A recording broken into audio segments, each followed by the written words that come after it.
Hello বন্ধুরা, আসসালামু আলাইকুম। আশা করি সবাই ভালো আছেন। তো বন্ধুরা, আপনারা যারা Oppo A15s মোবাইল ইউজ করেন, আপনাদের Oppo A15s মোবাইলের ফ্রন্ট সাইজ কিভাবে আপনারা চেঞ্জ করবেন? কোনো এক সময় চাচ্ছেন আপনি ফ্রন্ট সাইজ চেঞ্জ করতে, কিন্তু সঠিক নিয়মে কিভাবে ফ্রন্ট সাইজ চেঞ্জ করে অনেকেই জানে না। তো বন্ধুরা, চিন্তার কোনো কারণ নেই। আজকের এই ভিডিওতে আমি দেখিয়ে দেবো কিভাবে আপনারা Oppo A15s মোবাইলের ফ্রন্ট সাইজ চেঞ্জ করবেন। তো কিভাবে করবেন চলুন আমি আজকের এই ভিডিও দেখিয়ে দিই। তো আপনি আপনার Oppo A15s মোবাইলের ফ্রন্ট সাইজ চেঞ্জ করতে হলে সর্বপ্রথম আপনার মোবাইলের সেটিংসে ক্লিক করবেন। তারপর এখান থেকে আপনি দেখতে পাচ্ছেন অক্ষরগুলো ছোট, ছোট শো করছে। তো এগুলা আপনার বড় করতে হলে সর্বপ্রথম আপনারা এখান থেকে দেখতে পাচ্ছেন ডিসপ্লে, এখানে আপনারা ক্লিক করবেন। তারপর আপনারা একটু নিচে আসবেন, আবার একটু নিচে আসবেন। আসার পর এখান থেকে আপনারা দেখতে পাচ্ছেন ফ্রন্ট সাইড শো করছে। এখান থেকে আপনারা দেখতে পাচ্ছেন, এখানে আপনারা ক্লিক করবেন। তারপর একটু নিচের দিকে আপনারা তাকাতে দেখতে পারবেন, এখান থেকে দেখতে পাচ্ছেন স্মল শো করছে, ডবল শো, মিডিয়াম অনেকগুলা শো করছে। আপনারা কী করবেন, এটা ডান দিকে আসবেন। এই লাইনটা আপনারা এখান থেকে ডান দিকে আসবেন। আর আসলে ডান দিকে নিলে দেখতে পারবেন বড় হবে।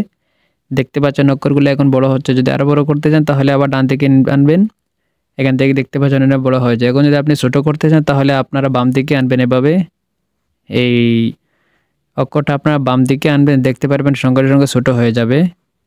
আপনি ডান দিকে নিলে বড় হবে এবং বাম দিকে আনলে ছোটো হবে। আপনার যেটা ভালো লাগে সেটা আপনারা এখান থেকে যেই সাইজের চান সেই সাইজটা আপনারা এখান থেকে সিলেক্ট করে রেখে দিবেন। রেখে দেওয়ার পর সেটা দেখতে পারবেন অটোমেটিক বড় হয়ে যাবে। আপনি যদি একটু বেরিয়ে আসেন, আসার পর আপনারা দেখতে পাচ্ছেন আপনার অক্ষরগুলো এখন বড় হয়ে গেছে। এখান থেকে আপনারা দেখতে পাচ্ছেন প্রত্যেকটা অক্ষর এখন ফ্রন্ট সাইজ হয়ে সাইজটা বড় হয়ে গেছে। এইভাবে খুব সহজে আপনারা Oppo A15s মোবাইলের ফ্রন্ট সাইজ চেঞ্জ করতে পারবেন অথবা বড় করতে পারবেন। আশা করি আপনারা বুঝতে পারছেন। ভিডিও যদি ভালো লাগে তাহলে অবশ্যই চ্যানেলটি সাবস্ক্রাইব করবেন এবং লাইক শেয়ার কমেন্ট করতে ভুলবেন না। খোদা হাফেজ, দেখা অন্য কোনো নতুন ভিডিওতে। আসসালামু আলাইকুম।